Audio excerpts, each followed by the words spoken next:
Hello friends. आज हम Tata balance fund direct plan monthly dividend के बारे में डिस्कस करेंगे।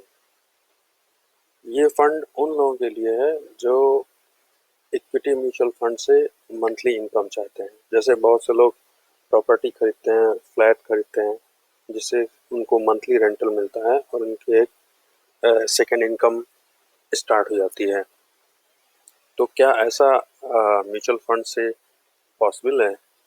हाँ, ऐसा पॉसिबल है और आज की डेट में ऐसे बहुत सारे बैलेंस फंड हैं जो कि मंथली डिविडेंड देते हैं और ऑलमोस्ट कंसिस्टेंट होता है। कभी मार्केट के ऊपर नीचे होगा तो उसके हिसाब से थोड़ा बहुत कम ज़्यादा हो सकता है उनका डिविडेंड, बट आप देखेंगे कि जितना पैसा आपने इन्वेस्ट किया है उसके कंपेरिजन में आपको बहुत अच्छा मंथली इनकम मिल सकता है। और सबसे बड़ी बात, ये टैक्स फ्री होता है, जबकि जो फ्लैट का आपको रेंट मिलता है वो आपकी इनकम में ऐड होता है और उस पे आपको टैक्स देना होता है आपके टैक्स ब्रैकेट के हिसाब से।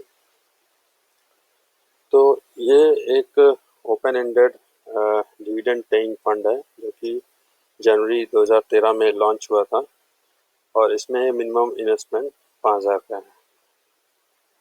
इसके फंड मैनेजर हैं प्रदीप गोखले। अब इसकी डिविडेंड हिस्ट्री देखिए, हर महीने इसने डिविडेंड दिया हुआ है। जून, मई, अप्रैल, मार्च, फरवरी, जनवरी, दिसंबर, नवंबर, अक्टूबर, पिछले एक साल का मैंने डिविडेंड यहाँ पे दिखाया हुआ है और ऑलमोस्ट कंसिस्टेंट है। थोड़ा बहुत ऊपर नीचे हो सकता है, लेकिन देखिए डिविडेंड इसने दिया है। जैसे जून में दिया है 46 पैसे पर यूनिट, ऐसे ही मई में दिया है 46 पैसे पर यूनिट, 46 पैसे पर यूनिट अप्रैल में भी है, मार्च में 47 पैसे पर यूनिट है, फरवरी में 47 पैसे पर यूनिट है, जनवरी में 45 पैसे पर यूनिट है, दिसंबर में 46 पैसे पर यूनिट है। यानी कि आपके पास जितनी यूनिट है उसके हिसाब से आपको डिविडेंड मिलता रहता है। अब इसका ग्राफ देखिए 2013 से 2017 तक का, तो आपको दिखेगा कि पहले इसकी वैल्यू काफ़ी कम थी, 40 के आसपास देखिए, फिर धीरे धीरे बढ़ते हुए अभी आज 73 तक भी पहुंचा है, 65-73 के बीच में है। तो बहुत ज़्यादा इसकी वैल्यू इंक्रीज नहीं होती क्योंकि ये बीच में डिविडेंड देते रहते हैं, तो फंड बाहर भी जाता रहता है। तो ऐसा नहीं हुआ कि मार्केट बहुत अप हुई तो इसकी वैल्यू बहुत ज़्यादा हो जाएगी या मार्केट बहुत डाउन हुई तो इसकी वैल्यू बहुत ज़्यादा हो जाएगी, क्योंकि ये आपको प्रॉफिट देते रहते हैं, जो भी प्रॉफिट इनका होता है, इसलिए इसमें बहुत ज़्यादा फ्लक्चुएशन नहीं होता। अब देखिए, अगर आपने 50 रुपए की NAV पे ये फंड लिया होता, यानी कि जैसे ये फ्लक्चुएट हो रहा है, मान लीजिए 1.5-2 साल 3 साल आपने इन्वेस्ट किया, जब इसका 40 के आसपास था और जब 50 के ऊपर गया तब तक इन्वेस्ट किया, तो अगर 2-3 साल लगातार इसमें कुछ कुछ पैसे करके इन्वेस्ट करते गए और इफेक्टिव NAV अगर आपका 50 रुपए का आता है, तो अगर आपने इसमें टोटल 20 लाख रुपए डाले हैं तो आपको 40,000 यूनिट्स मिलेंगी। अगर 50 लाख रुपए डाले हैं तो 1 लाख यूनिट मिलेंगी और 1 करोड़ डाले हैं तो 2 लाख यूनिट मिलेगी। मैंने 20, 50 और 1 करोड़ इसलिए लिया है कि नॉर्मली देखिए, अगर कोई फ्लैट खरीदता है तो 20 लाख में तो आज के डेट में किसी शहर में फ्लैट नहीं मिलता है, लेकिन तभी 50 लाख में आपको फ्लैट वगैरह मिल सकते हैं, 1 करोड़ में फ्लैट मिल सकता है।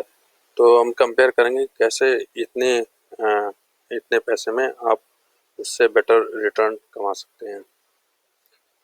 अब देखिए, अगर किसी ने 20 लाख डाले होते तो उसको जून 2017 में 18,400 का डिविडेंड मिला होता, मई में भी 18,400 का डिविडेंड मिला होता, अप्रैल में भी 18,400 का डिविडेंड मिला होता और ये सब टैक्स फ्री है।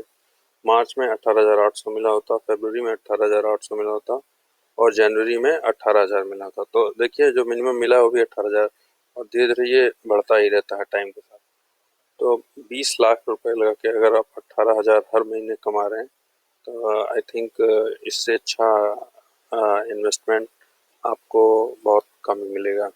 अगर आपने 50 लाख लगाए हैं, नॉर्मली अगर आप 50 लाख का एक फ्लैट खरीदते हैं तो आपको बहुत ज़्यादा 10 से 12 हज़ार का उसमें रेंट मिलता है, जबकि यहाँ पे देखिए आपको जून में 46,000 का डिविडेंड मिला है, मई में 46,000 का डिविडेंड मिला है, अप्रैल में भी 46,000 का डिविडेंड मिला है, मार्च में 47,000 का मिला है, फरवरी में 47,000 और जनवरी में 45,000। तो देखिए कितना ज़्यादा फ़र्क है, मिनिमम 45,000 का डिविडेंड मिल ही रहा है। तो इस इन्वेस्टमेंट में ये एक बहुत ही अच्छा मंथली इनकम है, वो भी टैक्स फ्री।